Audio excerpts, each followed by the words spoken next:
Happy Thursday, ladies, and welcome to our edition of Throwback Thursday here at Down Memory Lane. Today we're going to be sharing with you some of our personal own layouts from our albums at home. Joanne came and brought some of hers today. She had to run out, but I have them to share with you as well, and I think you are going to find that a lot of these layouts probably look very similar to ones that you have in your albums. And I will kind of go through some of the old tools and things that we used and kind of some of the techniques that may have come and gone. So just give me a minute. I'm going to grab the camera off the tripod and we're going to delve into these layouts.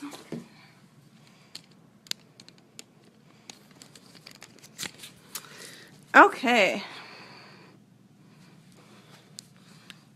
So our first layout here, and this one is one of Joanne's. This is a trip to Universal Studios, I believe.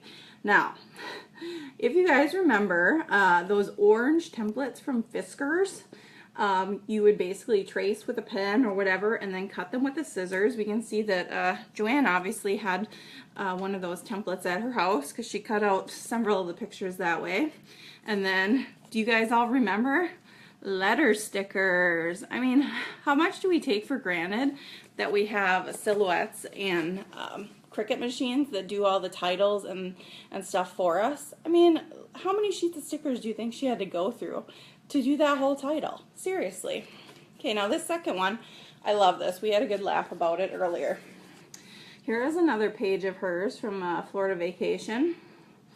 And you probably, you know, it's fine. We've got the pattern paper in the back and whatever, but we love this little trick that Joanne did. She took this postcard of the Jaws ride, and we'll go right in here. She actually freehand cut a photo of some of her family kind of doing the scary we're being eaten by Jaws thing.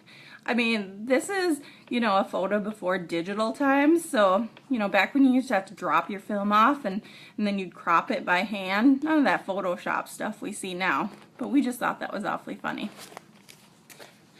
This last one I want to share with you, great example of scissors. Okay, first we've got this little die cut down here. Does everybody remember how cool those printed die cuts were when they first came out? I mean, we were so used to just, you know, plain old cardstock die cuts, and then these awesome printed ones came out. Does everybody remember those? Yeah. But then the other thing, who does not have a pair of decorative scissors?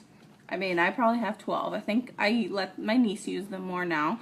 But here Joanne was very creative, and she made a sun using some of those decorative scissors. Cool, right? And I should remind you that these pages are probably around 15 years old or so. So these are a lot of the techniques that were popular in that time. So those are Joanne's pages. Now the pages that I found were a little bit more recent than hers, which is why you're going to see more of the embellishments, metal and things like that, because that started to come into play more like probably 10 years ago. So this is a layout here of my sister and her birthday. As you can see over on this side, I use the Sizzix Big Serif die cut. Who had a Sizzix machine? Does anybody still have theirs? I think I do. I don't use it a whole lot because I use my Silhouette quite a bit more. But this is a good example of, you know, you would get one alphabet and then you cut it out on that die cutting machine. I've also got, you know, using some punches, that daisy punch, and then I put a little eyelet in the middle. And then of course, you know, cropping more of the photos smaller. That was kind of a trendy thing. And then again, you see those brads again. And now this next one, this is featuring again those printed die cuts. And of course, I mean, those were so cool. And some more letter stickers here. I mean, a lot of these layouts I wouldn't necessarily say are bad. I would just say that they're, you know, what you would see a while back. And as you can see, I did do some journaling there, and I actually did use real stitching here to hook those journaling blocks together. I used to do a little more, I don't know, sewing and things on my pages. Don't do so much of that anymore. And then this last one I have for you for Throwback Thursday is a New Year's page that I did. Now this one is fairly new. Like I said, probably more like 8, 9 years old. And this is probably more my current style than any of the other ones. Kind of more mixed media, ribbons on the sides, you know, kind of a ransom alphabet. But what I did want to show you, I used to be really big into stamping and stuff. So here in my journaling, I hand wrote some of the words, and then using those individual alphabet stamps, I stamped some of the words. I mean, pretty labor intensive considering now we can journal, you know, using our computer and printer, or even cutting words on the Silhouette or a Cricut or whatever. But kind of a neat touch that I added back then. So I hope you kind of enjoyed seeing some of our older layouts. We would love to see what you have for your Throwback Thursday, and if you want, you can definitely comment with a picture of one of your older projects. We'd love to see that.